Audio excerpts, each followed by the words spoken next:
ಐಕ್ಯ, ಶರಣ, ಪ್ರಾಣಲಿಂಗಿ, ಪ್ರಸಾದಿ, ಮಹೇಶ, ಭಕ್ತ ಎಂಬ ಈ ಷಟಸ್ಥಳಗಳನ್ನು ಅವರು ವಚನದ ಮೂಲಕ ಸಾರಿದರು. ಬಸವಣ್ಣನವರು ಏನು ಮಾಡ್ತಾರೆ, ಎಲ್ಲರೂ ಏನು ಸಮಾನರು, ಯಾವುದೇ ತಾರತಮ್ಯ ಇಲ್ಲ, ತರತಮ ಭಾವನೆಯನ್ನು ಹೋಗಲಾಡಿಸಬೇಕಂತಂದು ಏನು ಮಾಡಿದರು, ಈ ಅನುಭವ ಮಂಟಪವನ್ನು ಕಟ್ಟಿದರು. ಒಂದು ಬಸವ ಪೂರ್ವ ಯುಗ, ಇನ್ನೊಂದು ಬಸವ ಯುಗ, ಮತ್ತೊಂದು ಬಸವೋತ್ತರ ಯುಗ. ಜಚನಿಯವರಕ್ಕಿಂತ ಹೈಯೆಸ್ಟ್ ವಚನಗಳ, ಅತಿ ಹೆಚ್ಚು ವಚನಗಳನ್ನು ಬರೆದಂಥ ಮತ್ತೊಬ್ಬ ಶರಣರು ಯಾರೂ ಇಲ್ಲ. ಯಾಕಂತಂದರೆ ಈ ಮೂರು ಕಾಲಘಟ್ಟದಲ್ಲಿ ಅತಿ ಹೆಚ್ಚು ಸುಮಾರು ಒಂದು 7,000-8,000ಕ್ಕೂ ಹೆಚ್ಚು ವಚನಗಳನ್ನು ಜಚನಿಯವರು ಬರೆದಿದ್ದಾರೆ.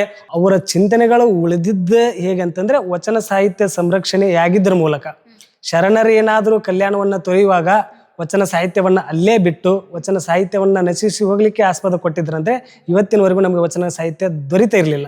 ನೀವು ಅದನ್ನು ನೋಡ್ಬೋದು. ಅಂಚೆ ಚೀಟಿಯಲ್ಲಿ ಬಸವೇಶ್ವರರ ಒಂದು ಭಾವಚಿತ್ರವನ್ನು ಮಾಡಿರೋದಂಥದ್ದನ್ನು ಆವಾಗಿನ ಕಾಲದಲ್ಲೇ ಮಹಾಮಣಿಯನ್ನು ತೆಗೆದು ದಾಸೋಹದ ಪರಿಕಲ್ಪನೆಯನ್ನು ಕೊಟ್ಟಿರ್ತಾರೆ. ಅವರೆಲ್ಲರೂ ಏನು ಮಾಡ್ತಾರೆ, ಬೀಳ್ಕೊಡ್ತಾರೆ. ಹೌದಾ? ಬೀಳ್ಕೊಡುವ ಸಂದರ್ಭದಲ್ಲಿ ಏನು ಮಾಡ್ತಾನೆ, ಹರಳಯ್ಯನನ್ನು ಅಪ್ಪಿಕೊಂಡ ಬಸವಣ್ಣ. ಇಂಗ್ಲೆಂಡಿನ ಥೇಮ್ಸ್ ನದಿ ದಡದಲ್ಲಿರುವ ಅರ್ಧ ಭಾವಚಿತ್ರ. ಪ್ರಧಾನಿ ನರೇಂದ್ರ ಮೋದಿ ಅವರು ಏನು ಮಾಡ್ತಾರೆ, ಇಂಗ್ಲೆಂಡ್ನಲ್ಲಿರುವಂಥ ಒಂದು ಏನು ಥೇಮ್ಸ್ ನದಿ ತಟದಲ್ಲಿ ಏನು ಮಾಡ್ತಾರೆ, ಬಸವೇಶ್ವರ ಮೂರ್ತಿಯನ್ನು ಲೋಕಾರ್ಪಣೆ ಮಾಡ್ತಾರೆ.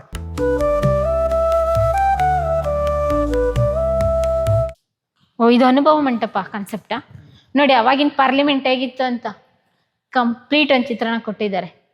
ಆಗಲೇ ಹೇಳಿ ಸಭಾಪತಿ. ಹೌದು, ಅಲ್ಲಮ್ಮ ಪ್ರಭು ಅವರು ಏನು ಸಭಾಧ್ಯಕ್ಷರಾಗಿ, ಶೂನ್ಯ ಸಿಂಹಾಸನ ಪೀಠಾಧ್ಯಕ್ಷರಾಗಿ ಇಡೀ ಏನು ಕಲ್ಯಾಣದಲ್ಲಿರುವಂಥ ಒಂದು ಈ ಸದನವನ್ನು ನಡೆಸ್ತಿದ್ರು.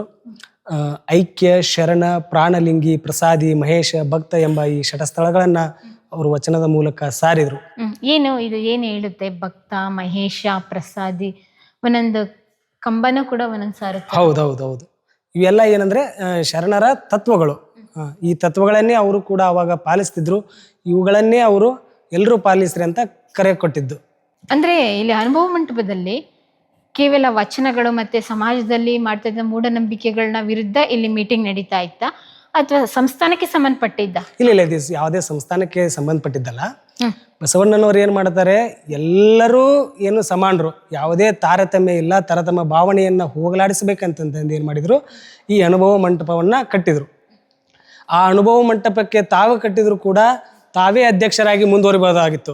ಆದರೆ ಅದು ಮುಂದೊಂದು ದಿವಸ ಆಗಲಿ ಅಥವಾ ಎಲ್ಲ ಶರಣರಿಗೆ ಅದು ಏನು ತಪ್ಪು ಸಂದೇಶ ಹೋಗುತ್ತೆ ಅಂತ ಕೂಡ ಏನು ಮಾಡಿದರು, ಹಿರಿಯರು ಹಾಗೂ ಅನುಭವಿಗಳಾದಂಥ ಅಲ್ಲಮ್ಮ ಪ್ರಭುವರಿಗೆ ಒಂದು ಸೂಕ್ತ ಸ್ಥಾನವನ್ನು ಕೊಡ್ತಾರೆ. ಅದೆಷ್ಟೋ ಶರಣರು ಈ ಕಲ್ಯಾಣದಲ್ಲಿ ಭಾಗಿಯಾಗಿ ವಚನಗಳನ್ನು ರಚಿಸ್ತಾರೆ. ವಚನಗಳ ಮೂಲಕ ಏನು ಮಾಡ್ತಾರೆ, ಅಲ್ಲಿ ಆಗಿನ ಕಾಲದಲ್ಲಿರುವಂತಹ ಏನು ಗೊಡ್ಡು ಸಂಪ್ರದಾಯಗಳನ್ನು ಅವರು ವಿರೋಧಿಸಿ ಅವುಗಳನ್ನು ವಚನ ಸಾಹಿತ್ಯದ ಮೂಲಕ ಏನು ಬರೆದಿರುವುದು ಒಂದು ವಿಶೇಷ ಸಂಗತಿ. ಯಾಕಂತಂದರೆ ಆಗಿನ ಕಾಲದಲ್ಲಿ ಏನಿತ್ತಂತಂದರೆ ಉಳ್ಳವರಿಗೆ ಹಾಗೂ ಪಂಡಿತ ವರ್ಗದವರಿಗೆ ಮಾತ್ರ ಸಾಹಿತ್ಯ ಎಂಬಂತಿತ್ತು. ಬಟ್ ಬಸವಣ್ಣನವರು ಏನು ಮಾಡಿದರು, ಎಲ್ಲರಿಗೂ ಸಮಾನತೆಯನ್ನು ಕಲ್ಪಿಸಿದಾಗ ಏನು ಬಡವ ಬಲ್ಲಿದರು ಕೂಡ, ದಲಿತರು ಕೂಡ, ಅನಕ್ಷರಸ್ಥರು ಕೂಡ ವಚನ ರಚನೆಯಲ್ಲಿ ತೊಡಗಿದರು. ಹೌದಾ? ಇದು ಬಸವಣ್ಣ ಹಾಗೂ ಏನು ಅಕ್ಕಮಹಾದೇವರು ಅಲ್ಲಮ್ಮ ಪ್ರಭುವೊಂದಿಗೆ ಒಂದು ವಾದವನ್ನು ಮಾಡುತ್ತಿರುವಂಥ ಒಂದು ಸಂದರ್ಭ ಇಲ್ಲಿ ನಾವು ನೋಡ್ಬೋದು.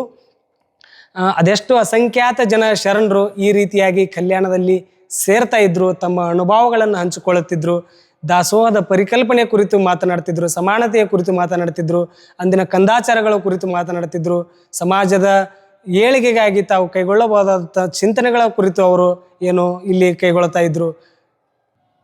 ಓಕೆ, ಅನುಭವ ಮಂಟಪ ಈಗಿತ್ತು ಅಂತ ನಾವು ಕಲ್ಪನೆನ ಮಾಡ್ಕೊಬೋದಿತ್ತು. ಅಂದ್ರೆ ಅನುಭವ ಮಂಟಪ ಕಾನ್ಸೆಪ್ಟೇ ಅದು. ಅಂದ್ರೆ ಬಸವಣ್ಣನವರ ತತ್ವಾದರ್ಶಗಳಿಗೆ ಮತ್ತೆ ಅದೇ ರೀತಿಯಾದಂತ ಯಾರೆಲ್ಲ ಸಮಾನ ಮನಸ್ಥಿತಿ ಇದ್ರು ಅವರೆಲ್ಲ ಬಂದು ಸೇರೋದು. ನೋಡಿ, ಅಂದ್ರೆ ನನಗೆ ಒಂದು ಡೌಟ್ ಇರುತ್ತೆ. ಬಸವಣ್ಣನವರು 12ನೇ ಶತಮಾನದಲ್ಲಿ ಇದೇ ರೀತಿ ಇದ್ರು ಅಂತ ಇವಾಗ ಫೋಟೋಸು ವಿಡಿಯೋಸ್ ಎಲ್ಲ ನೋಡ್ತೀವಿ. ಪರಿಕಲ್ಪನೆ ತಂದಿದ್ದು ಹೇಗೆ? ಫೋಟೋಸ್ ಏನಾದರೂ ಇತ್ತಾ ಅಥವಾ ಹೇಗೆ, ಯಾವ ರೀತಿ ಇದೇ ರೀತಿ ಇದ್ರು ಅಂತ ಹೇಳಿ ಜಗತ್ತಿಗೆ ಪ್ರಸಿದ್ಧಿ ಆಗಿದೆ ಹೇಗೆ? ಇಲ್ಲ, ಅದೇನಂತಂದ್ರೆ ಇವೆಲ್ಲ ಊಹಾ ಚಿತ್ರಗಳು. ಹೌದಾ? ಯಾಕಂದ್ರೆ 900 ವರ್ಷಗಳ ಹಿಂದೆ ಇಷ್ಟು ಫೆಸಿಲಿಟಿ ಇರಲಿಲ್ಲ ಅಲ್ವಾ? ಸಾಮಾಜಿಕ ಜಾಲತಾಣಗಳಲ್ಲಿ ಹರಡ್ತಾ ಇರ್ತೈತೆ ಇದೇ ಬಸವಣ್ಣವರ ಒರಿಜಿನಲ್ ಫೋಟೋ ಹಾಗೆ ಹೀಗೆ ಅಂತ. ಅದೆಲ್ಲ ಸತ್ಯಕ್ಕೆ ದೂರಾದ ಮಾತು. ಯಾಕಂತಂದ್ರೆ ಆಗಿನ ಕಾಲದಲ್ಲಿ ಅಷ್ಟೊಂದು ತಂತ್ರಜ್ಞಾನ ಮುಂದುವರೆದಿದ್ದಿಲ್ಲ. ಹೌದಾ? ಅವರ ಚಿಂತನೆಗಳು ಉಳಿದಿದ್ದ ಹೇಗಂತಂದ್ರೆ ವಚನ ಸಾಹಿತ್ಯ ಸಂರಕ್ಷಣೆಯಾಗಿದ್ದರ ಮೂಲಕ. ಶರಣರು ಏನಾದರೂ ಕಲ್ಯಾಣವನ್ನ ತೊರೆಯುವಾಗ ವಚನ ಸಾಹಿತ್ಯವನ್ನ ಅಲ್ಲೇ ಬಿಟ್ಟು ವಚನ ಸಾಹಿತ್ಯವನ್ನ ನಶಿಸಿ ಹೋಗ್ಲಿಕ್ಕೆ ಆಸ್ಪದ ಕೊಟ್ಟಿದ್ರಂದ್ರೆ ಇವತ್ತಿನವರೆಗೂ ನಮಗೆ ವಚನ ಸಾಹಿತ್ಯ ದೊರೀತಾ ಇರಲಿಲ್ಲ. ಅವಾಗ ಏನು ಮಾಡಿದ್ರು, ಎಲ್ಲ ಶರಣರು ಏನಾದರೂ ವೀರರಂತೆ ಆದರು, ಶರಣೆಯರು ವೀರ ವನಿತೆಯರಂತಾದರು.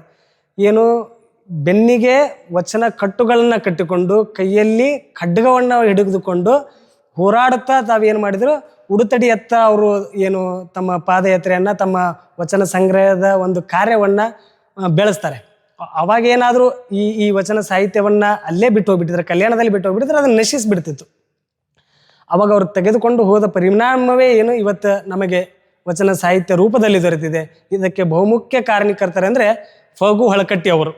ಅವರೇನಾದರೂ ಎಲ್ಲ ಕಡೆ ಇಡೀ ದೇಶಾದ್ಯಂತ ತಿರುಗಾಡಿ ಇಂತಹ ಒಂದು ವಚನ ಸಾಹಿತ್ಯವನ್ನು ಸಂಗ್ರಹಣಕ್ಕೆ ಏನಾದರೂ ಕೈ ಹಾಕಿರಲಿಲ್ಲ ಅಂತಂದರೆ ಬಹುಶಃ ಇವತ್ತಿಗೆ ನಮಗೆ ಏನು ಕೇವಲ ಜನಸಂಖ್ಯೆ ಏನು ಬೆರಳೆಣಿಕೆಯಷ್ಟು ಒಂದಿಷ್ಟು ವಚನಕಾರರ ವಚನಗಳು ಮಾತ್ರ ಲಭ್ಯವಾಗ್ತಿದ್ದು. ಇಂತಿಷ್ಟು ಪ್ರಮಾಣದಲ್ಲಿ ಇಷ್ಟು ಅಗಾಧ ಪ್ರಮಾಣದ ಶರಣೆಯರ ವಚನಗಳು ನಮಗೆ ನಿಜವಾಗ್ಲೂ ದೊರಕ್ತಿದ್ದಿಲ್ಲ. ಯಾಕಂದರೆ ಫಗೋಳಕಟ್ಟಿ ಅವರು ಏನು ಮಾಡ್ತಾರೆ, ತಮ್ಮ ಏನು ಜೀವಿತಾವುದ್ದಕ್ಕೂ ಅವರು ಇದೊಂದು ವಚನ ಸಾಹಿತ್ಯಕ್ಕೆ ಅವರು ತಮ್ಮ ಜೀವನವನ್ನು ಮುಡುಪಿಡ್ತಾರೆ. ಅದಕ್ಕೋಸ್ಕರ ಏನು ಮಾಡ್ತಾರೆ, ತಮ್ಮ ಮನೆಯನ್ನ ಮಾರಿ ಒಂದು ಹೊಸ ಮುದ್ರಣಾಲಯವನ್ನ ತೆಗಿತಾರೆ. ಅಂತ ಒಂದು ಮಹಾನ್ ಶರಣ ಇವತ್ತು ನಮಗೆ ವಚನ ಸಾಹಿತ್ಯಕ್ಕೆ, ವಚನ ಸಾಹಿತ್ಯದ ಸಂಗ್ರಹಕ್ಕೆ ಒಂದು ಏನು ಕಾರ್ಯ ಮಾಡಿರೋದು ನಿಜಕ್ಕೂ ಅಭಿನಂದನರ ಹಾಗೂ ಮುಂದಿನ ಎಲ್ಲ ತಲೆಮಾರುಗಳವರು ಅವರನ್ನ ನೆನೆಸುವಂತ ಕಾರ್ಯ ಮಾಡಬೇಕಾಗಿದೆ. ಮೊಟ್ಟ ಮೊದಲನೇ ಬಾರಿಗೆ ಬಸವಣ್ಣನವರ ಜೀವನ ಚರಿತ್ರೆಯನ್ನು ಬರೆದಿದ್ದ್ಯಾರು? ಹೇಗೆ ಅದು ಜನಪದರಿಂದ ಬಂದಿದ್ದ ಅಥವಾ ವಚನ ಸಾಹಿತ್ಯಗಳಲ್ಲಿ ಇವರ ಜೀವನ ಚರಿತ್ರೆಯನ್ನು ಯಾರಾದ್ರೂ ದಾಖಲಾಗಿ ಇಟ್ಟಿದ್ರ? ಯಾವ ರೀತಿ ಅದು ಕನೆಕ್ಟ್ ಆಗಿದ್ದು? ಇದೇನಾಗುತ್ತೆ ಅಂತಂದ್ರೆ 12ನೇ ಶತಮಾನದಲ್ಲಿ ನಡೆದಿದ್ದು. ಹೌದು. ಈಗ ನಾವು ಕನ್ನಡ ಸಾಹಿತ್ಯದ ಘಟ್ಟಗಳನ್ನ ವಿವರಿಸುವಾಗ ಏನ್ ಮಾಡ್ತೀವಿ, 3 ಕಾಲಘಟ್ಟದಲ್ಲಿ ಇದನ್ ಮಾಡ್ತೀವಿ. ಒಂದು ಬಸವ ಪೂರ್ವ ಯುಗ, ಇನ್ನೊಂದು ಬಸವ ಯುಗ, ಮತ್ತೊಂದು ಬಸವೋತ್ತರ ಯುಗ. ಬಸವ ಪೂರ್ವ ಯುಗದಲ್ಲೇ ಆಲ್ರೆಡಿ ವಚನಕಾರರು ವಚನ ಸಾಹಿತ್ಯವನ್ನ ಬರೆಯಲಿಕ್ಕೆ ಪ್ರಾರಂಭಿಸಿದ್ರು. ಹೌದಾ? ಜೇಡರ ದಾಸಿಮಯ್ಯ, ದೇವರ ದಾಸಿಮಯ್ಯ ಅಂತ ನಾವೇನು ಹೇಳ್ತೀವಿ, ಇಂಥವರು ಏನು ವಚನ ಸಾಹಿತ್ಯದಲ್ಲಿ ತೊಡಗಿದ್ರು. ಅವರ ಪ್ರೇರಣೆಗಳಿಂದಲೇ ಬಸವಣ್ಣ ಕೂಡ ವಚನ ಸಾಹಿತ್ಯಕ್ಕೆ ಏನು ಧುಮುಕಿದ ಎಂಬುದು ಕೂಡ ಒಂದು ಮಾತು ಇಲ್ಲಿ ನೆನಪಿಸ್ಕೊಳ್ಬೇಕಾಗುತ್ತೆ. ಬಸವೋತ್ತರ ಯುಗದಲ್ಲಿ ಏನು ಮಾಡ್ತಾರೆ, ಬಸವಣ್ಣ ನಂತರ ಬಂದಂಥ ವಚನಕಾರರು ಕೂಡ ಅಲ್ಲಲ್ಲಿ ವಚನ ರಚನೆಗೆ ತೊಡಗ್ತಾರೆ.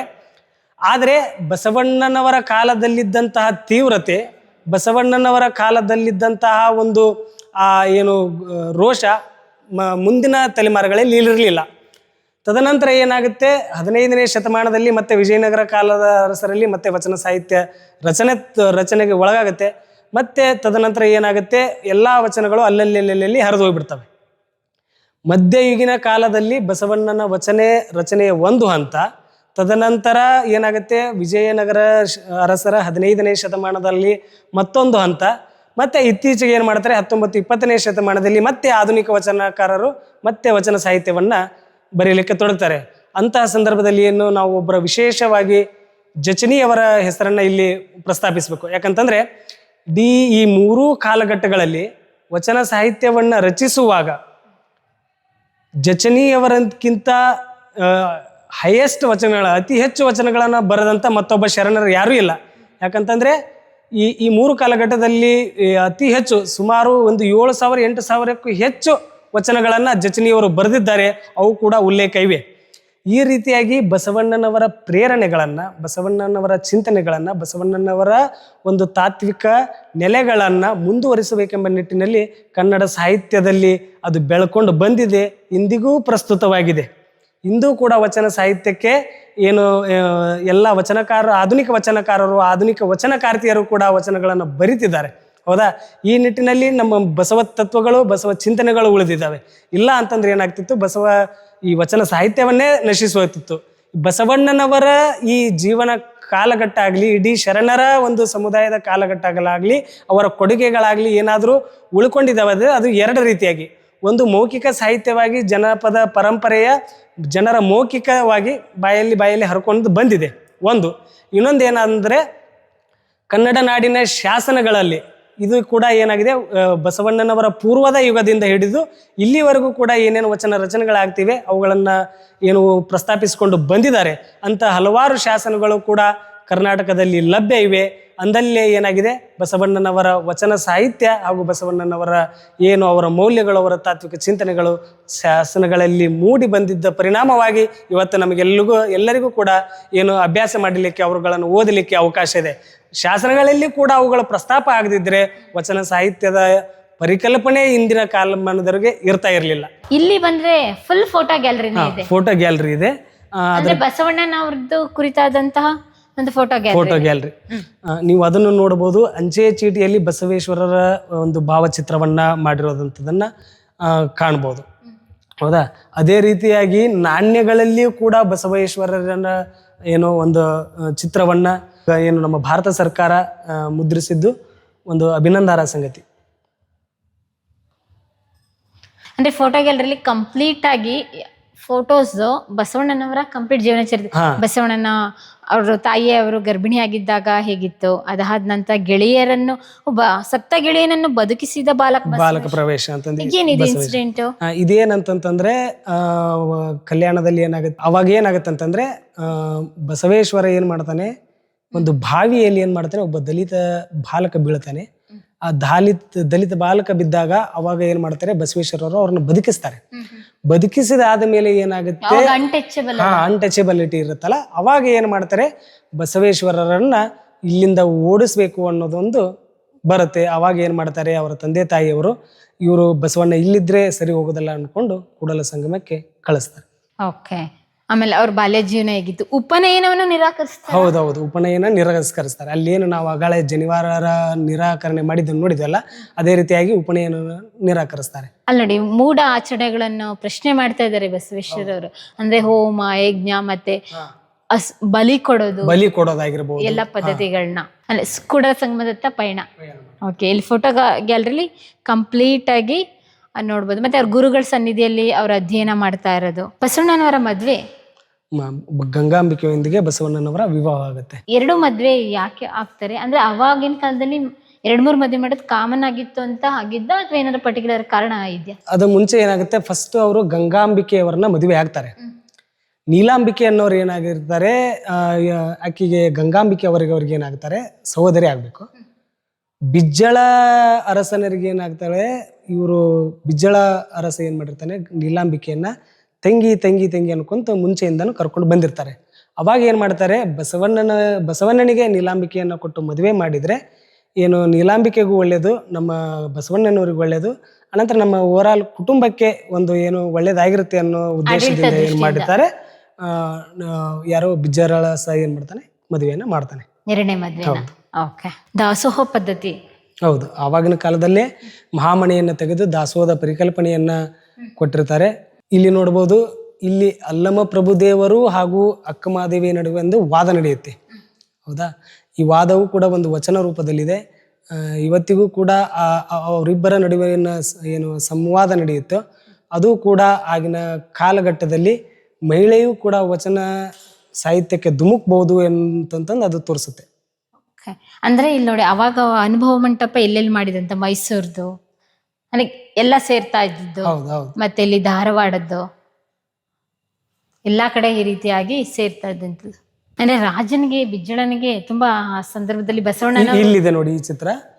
ಅವಾಗ ಏನ್ ಕಲ್ಯಾಣದಲ್ಲಿ ಶೋಭೆ ಉಂಟಾದಾಗ ಬಸವಣ್ಣನವ್ರನ್ನ ಏನ್ ಮಾಡ್ತಾರೆ, ಎಲ್ಲಾ ಶರಣಬಂಧುರು ಕೂಡಲ ಸಂಗಮಕ್ಕೆ ಕಳಿಸ್ಕೊಡ್ತಾರೆ. ಅವರೆಲ್ಲರೂ ಏನ್ ಮಾಡ್ತಾರೆ, ಬೀಳ್ಕೊಡ್ತಾರೆ. ಹೌದಾ? ಬೀಳ್ಕೊಡುವ ಸಂದರ್ಭದಲ್ಲಿ ಏನ್ ಮಾಡ್ತಾನೆ, ಹರಳಯ್ಯನನ್ನ ಅಪ್ಪಿಕೊಂಡ ಬಸವಣ್ಣನ ಏನ್ ಮಾಡ್ತಾರೆ, ಹರಳಯ್ಯನವರು ಅಪ್ಕೊಳ್ತಾರೆ. ಇಲ್ಲಿದೆ ನೋಡಿ, ಈಗ ನಾವೇನ್ ಅಲ್ಲಿ ತೋರಿಸಿದ್ವಲ್ಲ, ಬಸವಣ್ಣ ಸಂಗಮನಾಥನಲ್ಲಿ ಐಕ್ಯ. ಹೌದಾ? ಲಿಂಗುವಿನಲ್ಲಿ ಏನು ಬಸವಣ್ಣ ಐಕ್ಯ ಆಗ್ತಾರೆಂಬ ಪ್ರತೀತಿ ಇದೆ. ಅಲ್ಲಿ ಬಸವಣ್ಣನವರು ಏನು ಐಕ್ಯ ಆಗಿರೋದನ್ನ ನಾವು ಅಲ್ಲಿ ಗುರುತಿಸ್ತೀವಿ. ಅದೇ ಸ್ಥಳವನ್ನ ಏನು ಬಸವಣ್ಣನವರ ಐಕ್ಯ ಸ್ಥಳ ಅಂತಂದು ನಾವು ಗುರುತಿಸ್ತೀವಿ. ಇಂಗ್ಲೆಂಡಿನ ಥೇಮ್ಸ್ ನದಿ ದಡದಲ್ಲಿರುವ ಅರ್ಧ ಭಾವಚಿತ್ರ. ಪ್ರಧಾನಿ ನರೇಂದ್ರ ಮೋದಿ ಅವರು ಏನ್ ಮಾಡ್ತಾರೆ, ಇಂಗ್ಲೆಂಡ್ನಲ್ಲಿರುವಂತಹ ಒಂದು ಏನು ಥೇಮ್ಸ್ ನದಿ ತಟದಲ್ಲಿ ಏನ್ ಮಾಡ್ತಾರೆ, ಬಸವೇಶ್ವರ ಮೂರ್ತಿಯನ್ನ ಲೋಕಾರ್ಪಣೆ ಮಾಡ್ತಾರೆ.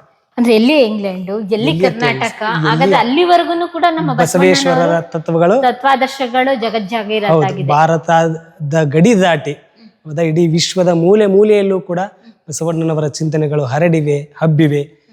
ಅಲ್ಲನ್ ಗೊತ್ತಾಗ್ಬೇಕು, ಸಮಾನತೆ, ಶೋಷಣೆ, ಮೂಢನಂಬಿಕೆ ಅನ್ನೋದು ಕೇವಲ ಭಾರತದಲ್ಲಿ ಮಾತ್ರ ಇರ್ಲಿಲ್ಲ, ಇಡೀ ಪ್ರಪಂಚದಲ್ಲೇ ಇತ್ತು. ಯಾಕಂತಂದ್ರೆ ನಾವು ಯಾವಾಗ ಈ ಅಮೇರಿಕ ಹಾಗೂ ಆಫ್ರಿಕಾದ ಇತಿಹಾಸಗಳನ್ನು ಓದಬೇಕಾದ್ರೆ ಕರಿಯರು ಹಾಗೂ ಬಿಳಿಯರು ಅಂತಂದ ಏನು ಓದ್ತೀವಲ್ಲ, ಅಲ್ಲಿ ಕೂಡ ಏನು ವರ್ಣ ತಾರತಮ್ಯ ಇತ್ತು. ಅವರ ವರ್ಣದ ಮೇಲೆ ಏನು ತಾರತಮ್ಯ ಮಾಡ್ತಾ ಇದ್ರು.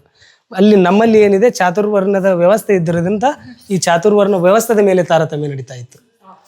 ಪ್ರಿಯ ವೀಕ್ಷಕರೇ, ನಾವು ತೋರಿಸುತ್ತಿರುವ ಇತಿಹಾಸದ ಕಥೆಗಳು ಕನ್ನಡದ ಕಲೆ, ಸಾಹಿತ್ಯ, ಸಂಸ್ಕೃತಿ, ಜನಜೀವನ, ಇತಿಹಾಸ ಸೃಷ್ಟಿಸಿದ ಜನಸಾಮಾನ್ಯರ ಅಸಾಮಾನ್ಯ ಕಥೆಗಳು ನಿಮಗೆ ಇಷ್ಟ ಆಗಿದ್ಯಾ? ಹಾಗಿದ್ರೆ ವಿಡಿಯೋ ನೋಡಿ ಸುಮ್ಮನಾಗ್ಬೇಡಿ, ಶೇರ್ ಮಾಡಿ, ಸಪೋರ್ಟ್ ಮಾಡಿ, ನಮ್ಮೊಂದಿಗೆ ಜೊತೆಯಾಗಿ. ಇದು ನೀವೇ ಬೆಳೆಸಿದ ನಿಮ್ಮ ನೆಚ್ಚಿನ ಡಿಜಿಟಲ್ ಮಾಧ್ಯಮ. ಇನ್ಮುಂದೆ ನಿಮಗಾಗಿ ಇನ್ನಷ್ಟು ವಿನೂತನ ಶೈಲಿಯಲ್ಲಿ ಬರಲಿದೆ. ನೈತಿಕ ಬೆಂಬಲದ ಜೊತೆಗೆ ಆರ್ಥಿಕ ಬೆಂಬಲ ನೀಡಿ. ನಿಮ್ಮ ಬೆಂಬಲವೇ ನಮಗೆ ಪ್ರೇರಣೆ, ಸ್ಫೂರ್ತಿ ಕೂಡ.